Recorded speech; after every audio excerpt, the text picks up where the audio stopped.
네, 녹화를 시작했습니다. 오늘 볼 거는요, 인스톨 모니암이라 그래서 저희 프로젝트를 이제 모니암이라고 칭했으니까 이제 모니암 깃허브에다가 제가 코드를 빌드만 된 채로 넣어놨거든요. 그리고 폴더도 뭐 무브잇 같은 경우에는 빠져 있고 이제 빌드는 됐지만 실제 파이썬 코드는 동작은 오류가 발생할 거예요. 제대로 다 돌아가게 만들진 않았으니까 빌드만 되게 해놨다 생각하시면 되고, 이제 곧 모니암을 이제 PC하고 제슨에다가 그대로 설치해서 사용하게 됩니다. 이제 그 전에 필요한 거를 한번 또 apt 업데이트해서 리스트를 업데이트 한번 하고요.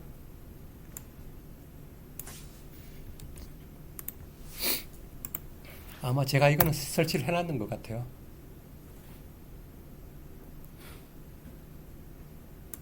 그리고 여기 내용은 아마 나중에 바뀔 수도 있을 것 같거든요. 현재 필요할 거라고 생각되는 거를 일단 설치하게 놔뒀고요.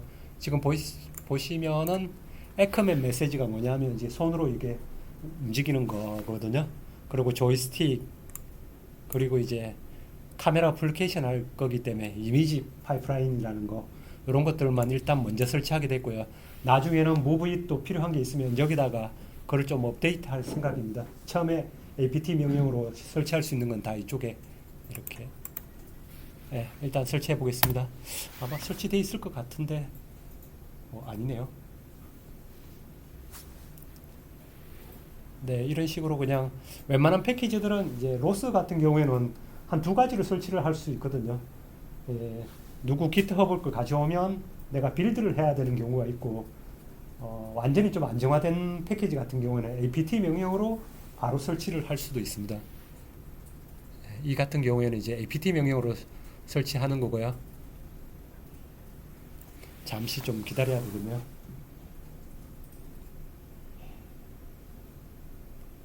저번에 설명드렸는데 apt 명령으로 하면 이제 어디다가 설치가 되냐면 opt 밑에, 루트 밑에 opt 로스 이쪽에다가 설치가 돼요.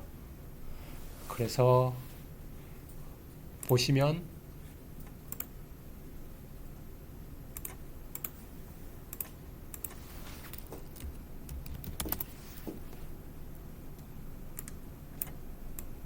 설치하고 있는 동안 배시를 잠깐 보시면요. 배시를 보면 여기가 보이시죠? opt 로스 galactic. 그러니까 요 위치에다가 이제 요 명령 apt로 설치하는 명령은 다 요 위치에 들어갑니다.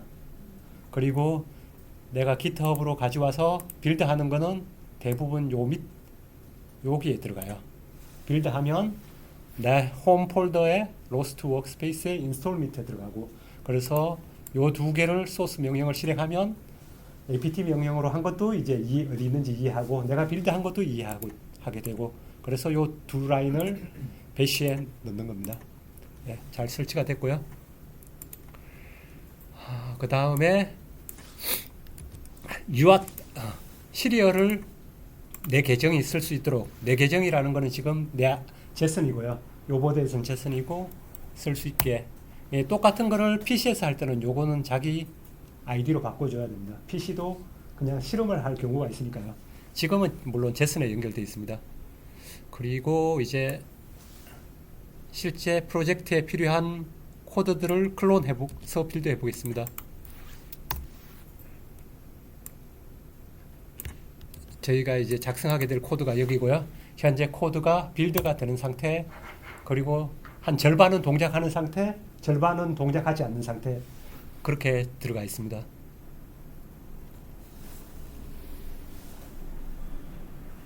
와이파이가 느려서 그런지 꽤 시간이 걸리네요. 12%밖에 못 받았는데. 집에서 하면 아마 순식간에 받아질 겁니다. 코드가 양이 많지 않아서.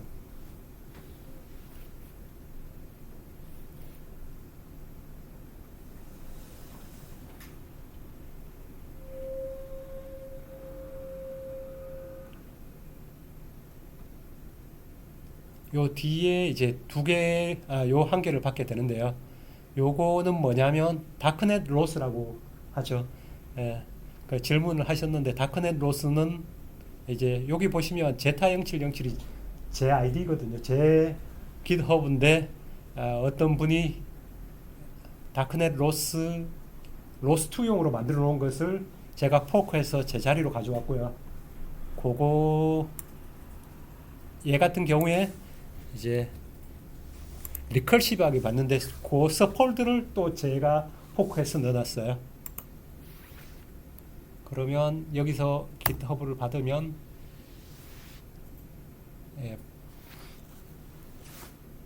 예전에는 그냥 제가 학습한 결과를 그냥 따로 저장해 놓고 오버라이트 하는 방식으로 했는데 지금은 여기 보면 제 다크넷 로스가 보이죠. 요게 이제 리컬시브하게 받아오는 거거든요. 처음에 다크넷 로스 FP16 받아오는데 거기에 서 프로젝트가 다크넷 로스입니다. 그걸 받아오게 돼 있고요. 그래서 지금 저희 모니암 프로젝트가 인공지능을 할 때는 요 두 개의 사이트에 가서 다시 받아온다 이렇게 생각하시면 될 것 같고, 여기에서 바꾸는 거는 이제 로봇팔이 들어올리는 그 웨이트라는 인공지능 학습 결과, 뭐 찾아야 될 물건들, 그런 학습들을 이제 커스텀 학습했는 결과들을 여기에 들어가 있다고 생각하시면 될 것 같아요. 예. 원래 거 그대로 쓰면 이런 게 전혀 없고 코코 데이터셋에 대한 건데 이제 우리 거는 여기다가 넣는다는 거죠. 예. 그 설명들이 지금 13장에 있을 거고요. 13장의 서챕터에 좀 들어가 있을 거거든요. 어떻게 학습을 하고 하는데, 커스텀 데이터 트레이닝이라고 해서 아직 받고 있으니까 여기서 커스텀 데이터 학습하는 방법을 적어놨거든요.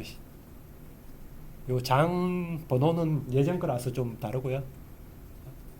요런 물건들을 이제 그때 학습을 시켰어요. 학습을 시켰고, 절차대로 조금 해놨는데, 요런 동그라미, 뭐 별표, 뭐 동그라미 색깔 다르게 해가지고 학습을 했는, 요게 학습하는 거고요. 콜앱에서 학습한 거를 이렇게 물건 3개를 학습했네요. 그 중에 이제 요거하고 요거를 이제 왼쪽에 갖다 놓고 오른쪽에 갖다 놓고 이렇게 하는데, 이렇게 했는 결과들을 여기다 집어넣어 놓고 이제 써먹게, 그렇게 어떻게 써먹느냐, 뭐 여기는 학습하는 방법에 대해서 요 장이고요. 이제 어떻게 써먹느냐는 이 밑에 가면 글이 있어요. 어떻게 이제 써먹을까, 학습한 거를 써먹을까, 뭐 여기에 이제 론치 파일을 어떻게 만들고 뭐 이렇게 있습니다. 뒤에 이제 13장 하시는 분이 설명을 하실 겁니다. 아무래도 이게 웨이트 같은 게 들어가 있다 보니까 조금 시간이 걸릴 거예요. 웨이트 크기도 크고 하니까.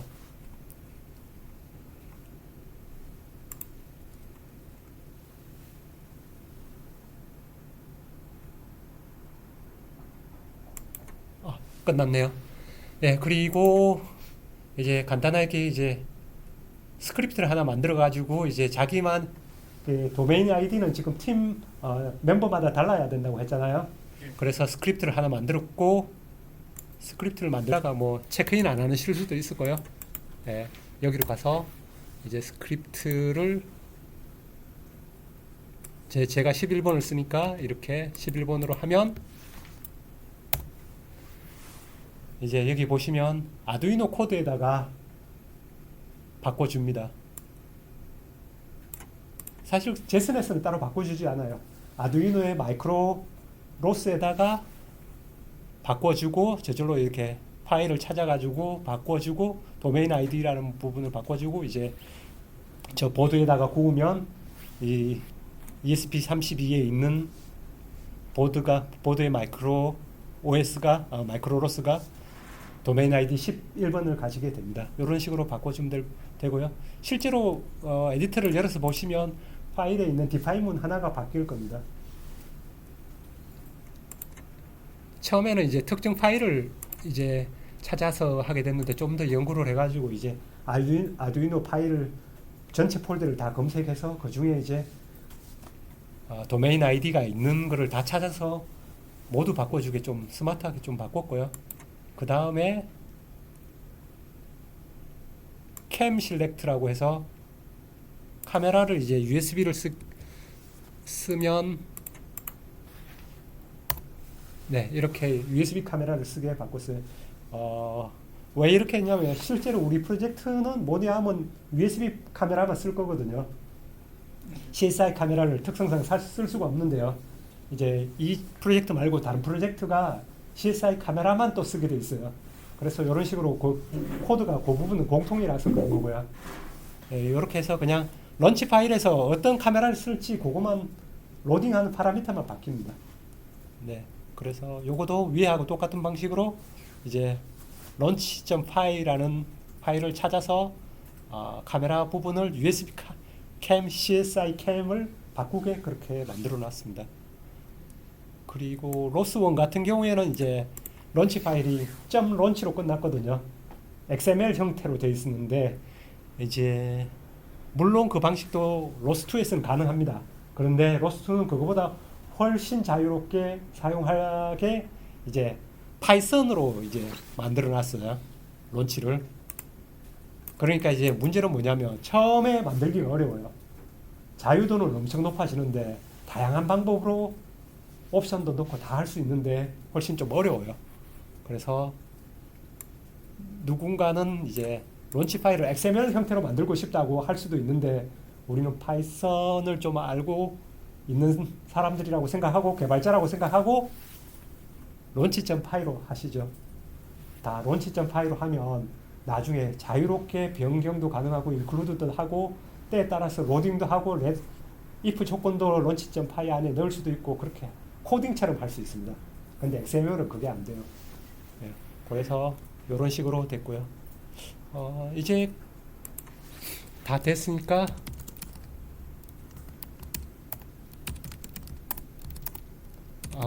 SRC 밑에 한번 가볼게요. SRC 밑에 이제 가보면 뭐가 있는지 이제 한번 봐야 될 거잖아요.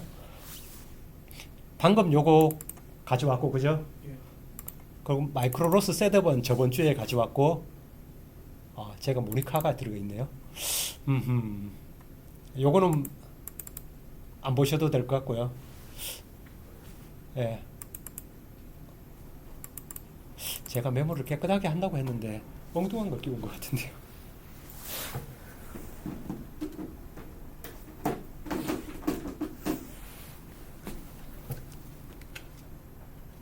메모리를 안 바꿨네요. 제가 생각해보니까 요거 용으로 따로 남겨놨는데 안 바꿔가지고 지금 요거하고 다 같이 깔려버리게 됐거든요.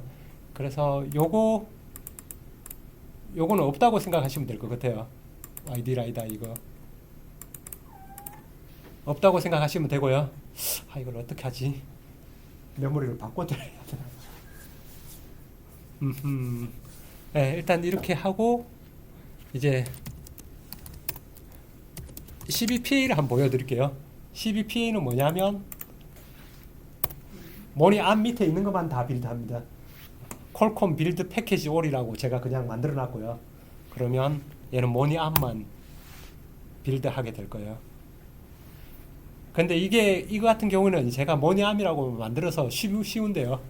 실제로 안 그런 경우가 많아요. 이 폴더 이름 속에 폴더들이 막 들어가 있어서 이런 이름으로 줘서 빌드가 되지는 않아요. 패키지를 모를 거잖아요. 네, 그런 경우가 있어서 얘는 2가지를 빌드할 거고요. 얘는 3가지를 빌드할 거고 이런 식이거든요. 봐서는 모르거든요. 맨 상위 루트를 봐서. 그래서 여기서 복잡하니까 그냥 제가 여기서 다 빌드 해버리라고 하는 거죠. 그냥 좀 처음에는 패키지 명을 다 모르니까 그냥 다 빌드를 한번 하는 거죠. 근데 실제로 여기 제가 적어놨으니까 요 이름만 빌드를 하면 됩니다.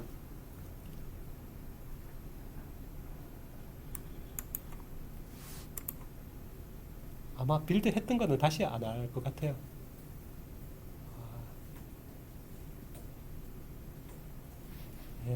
보니까 다크넷 로스 메시지 빌드 하네요. 여기 보면 다크넷 로스 메시지 있잖아요. 다크넷 빌드하면 요거 2개를 빌드하게 되고요. 제가 시간 내서 색깔도 좀 바꿔놨거든요. 요게 마이크로로스에 해당되는 거고요. 요게 다크넷에 해당되는 거고, 요 밑에 게 모니암에 해당되는 거고요. 모니암 들어가시면 그 밑에 이제 각각 bring up, control, CV, description, 텔레옵 이렇게 나눠놨어요. 텔레옵은 이제 사람이 조정하는 거고요. description은 이제 URDF 파일로 해서 그 로봇팔 모양이 나오는 거가 description이고요. 이게 CV가 컴퓨터 비전이고, 예. 컨트롤이 실제로 이제 모터 구동을 하게 되는 거예요. 아, 예. 실수했습니다. 왜냐하면 여기 이거 하나 해주고 가야 되는데 안 해주고 갔어요.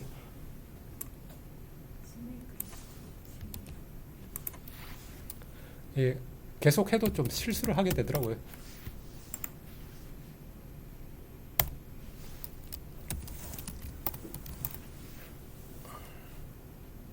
이름을 알고 있으니까 이렇게 그냥 빌드를 할게요. 예.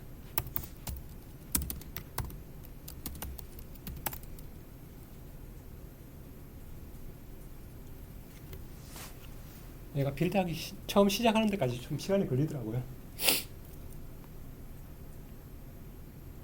아까 모니엄은 다 빌드 했으니까 이것도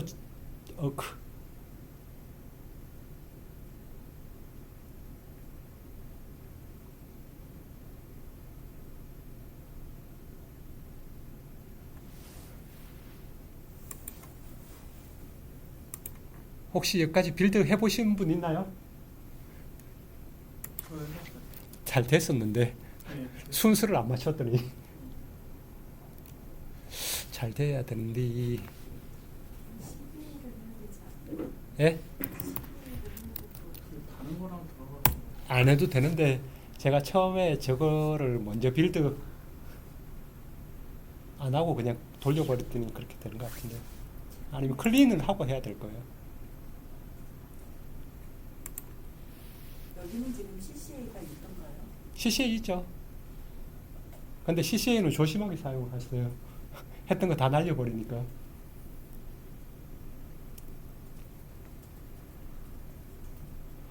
혹시 이까지 질문 있으신가요? 네, 별로 없는 것 같네요. 이상하다. 저번에도 실수했는데. 요 밑에 하는 동안 그냥 설명할게요. 요 밑에 거는 PC인데 이제 PC에서 PC에다가 ESP32를 끼워서 실험하실 분들은 이런 걸 해야 되고요. 요 라인은 해야 되고요. 그리고 모니암도 해보실 분들은 하는데 사실 이거는 안 될 가능성이 되게 많아요. 다크넷 로스는. 일단 다크넷 로스를 PC에서 하실 분들은 일단 그래픽 카드가 엔비디아 거라야 되고요. 왜냐하면 엔비디아에서 돌아간다 그랬잖아요. 그리고 엔비디아 환경을 깔아야 돼요. 네. 그러니까 엔비디아가 안 되는 데서 얘를 설치해봐야 소용이 없어요. 이해되시죠? 네. 그래서 그런 거 말고 이제 뭐 나머지 조이스틱을 확인한다 뭐 이런 거는 되는데, 엔비디아 그래픽 카드를 꼭 쓰고 그 다음에 엔비디아 그 SMI 뭐라는 게 있거든요. 그걸 깔면, 사이트에 들어가서 깔면 이제 그 쿠다 환경이 돼요. 그래서 쿠다 환경을 만들어 놔야만 되는데, 문제는 쿠다 환경도 그냥 만들었으면 안 돼요. 쿠다도 버전 디펜던시가 있어서 얘가 할 때 쿠다 10인지 쿠다 11인지도 따지거든요. 그래서 만약에 해서 안 되면 쿠다 버전을 내리고 이런 식으로 해야 돼요.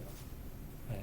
그래서 그렇게 뭐 물론 제 PC는 지금 되어 있습니다만은 그런 작업들을 또 해줘야 되는데 귀찮은 작업들이 좀 있게 돼요. 그래서 저희 프로젝트는 얘는 PC에 할 필요는 없다. 예. 모니암 정도는 해도 된다. 예. 그리고 사실 복잡한 사람, PC가 그렇게 하기 싫은 사람은 이제 아주 간단한 툴들만 설치해가지고 여기 위에 APT 이런 거 하는 거 있잖아요. 그런 것만 설치해서 해도 된다. 주로 많이 볼 게 뭐 RBG 이런 거 많이 볼 거거든요. 그런 환경들을 갖다 놓으시면 될 거고, 예. 여기도 빌드를 하면 역시 동일한 게 생기게 되겠죠. 예. PC에서 해보니까 이런 메시지가 나오던데, 변기님 이거 나오던가요?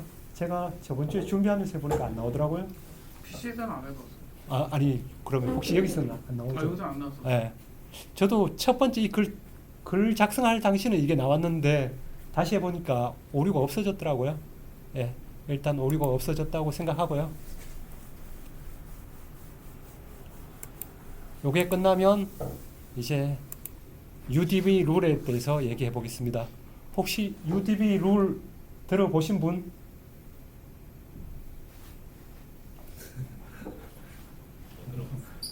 들어보셨죠?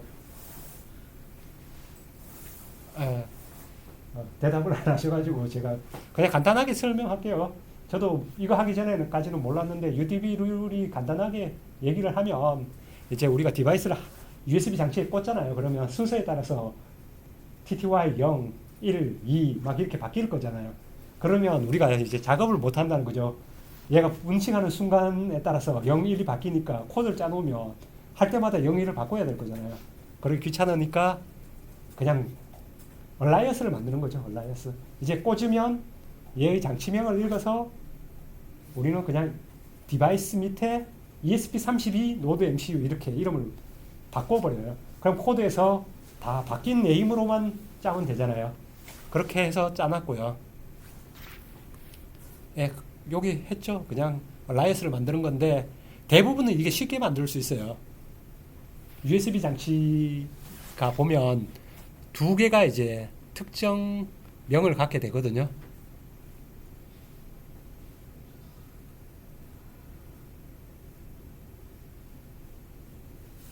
두 개가 특정명을 갖게 돼서 디바이스 아이디하고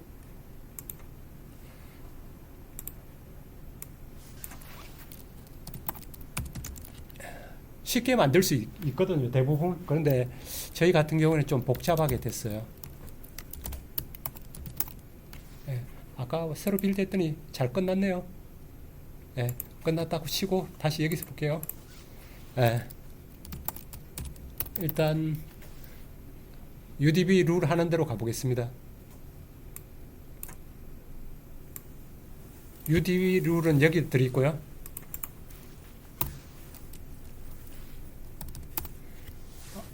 사기가 쓸 때는 패치를 한번 해주시고요. 왜냐하면 조금 이따가 이유를 말씀드릴 텐데 사기가일 경우에 이제 일단 패치를 해주시고 왜냐하면 2기가를 먼저 만들었어요. UDB 룰을. 근데 이제 4기가가 나중에 쓰게 돼가지고 이제 4기가 쪽에 패치를 하는 형태로 하게 됐고요. 그리고 그 위에 거는 2기가인 경우는 안 해줘도 되겠죠. 그리고 얘를 실행하면 룰을 크리에이션 하거든요. 예. 그러면 룰 크리에이션 했는 게 뭐 저 속에 들어가서 만들었을 거고요.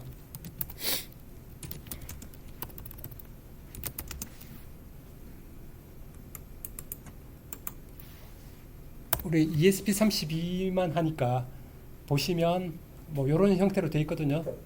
카피를 여기다가 ETC UDB 룰 밑에 여기다 카피를 하고요. 이제 이 UDB 서비스를 다시 하는 거죠. 뭐 그런 식으로 되어 있고요.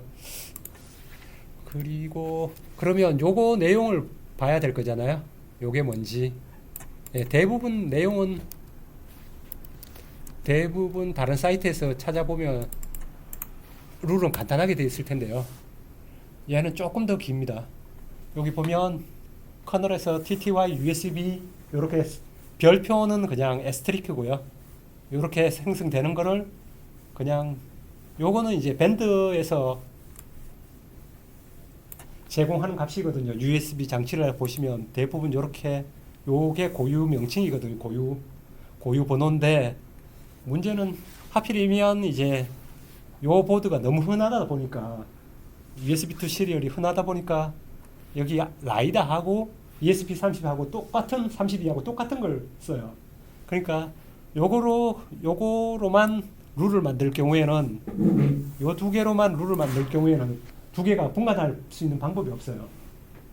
그래서 할 수 없이 이제 그냥 포트 넘버까지 추가를 했어요. 그래서 포트가 이제 2-2번에 끼워지면 이제 ESP32다 이렇게 만들었어요. 근데 이제 USB 장치들이 좀 다른 밴드들을 쓰면 요거로만 만들어도 충분하다. 네, 그렇게 말씀드리고 일단 여기 글 보시면 실행 로고고요, 그죠? 예, 요 밑에는 이제 2기가는 여기다 끼우라 이런 설명들이 있거든요. ESP32는 2기가는 어디다 끼우라 그랬죠? 3번에 끼우라 그랬는지 기억이 안 나네요. 2에 연결해야 된다고 돼 있네요. 예, 2에 연결해야 되니까 ESP32를 여기다 끼워야 되죠. 근데 4기가를 쓸 경우에는 이제 두 개 다 아래에 꽂아야 되고요. ESP32는 여기 오른쪽 아래 여기에 RP 라이다를 꽂아야 되는데 지금 우리는 라이다가 없기 때문에 본인이 편하게 하시려면 얘를 지워버리셔도 되고요. 얘를 지워버리고 그냥 하셔도 되고 그냥 유지한 채 하시려면 요 왼쪽 밑에다가 꽂아주세요. 예, 요거는 이제 어떻게 번호를 제가 이제 띄우면서 이제 디바이스 패스라는 걸 번호를 확인한 방법입니다. 그래서 4개를 꽂으면서 위에가 2.1, 2.2, 2.3, 2.4 요걸 확인한 방법이에요. 그러면은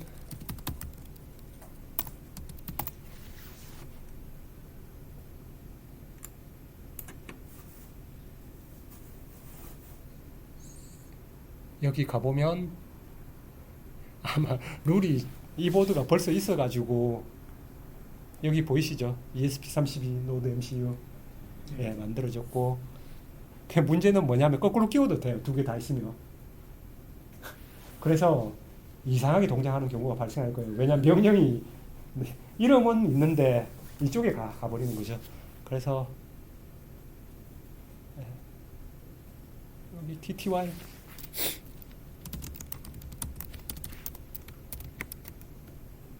지금 두 개를 끼워놔서 TTY 0, 1 두 개가 있고요. 여기 하나가 나왔고 RP 라이다가 여기 보이죠. 그렇고 RP 라이다나 RP 라이다를 보면 이렇게 얼라이언스 심벌릭 링크로 되어 있죠.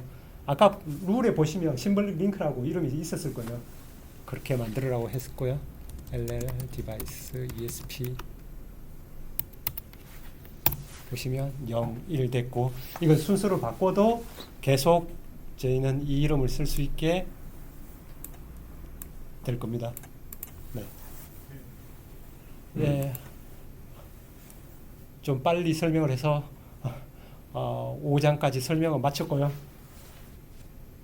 질문 있으면 해주시고 없으시면 제가 이제 녹화를 마치겠습니다.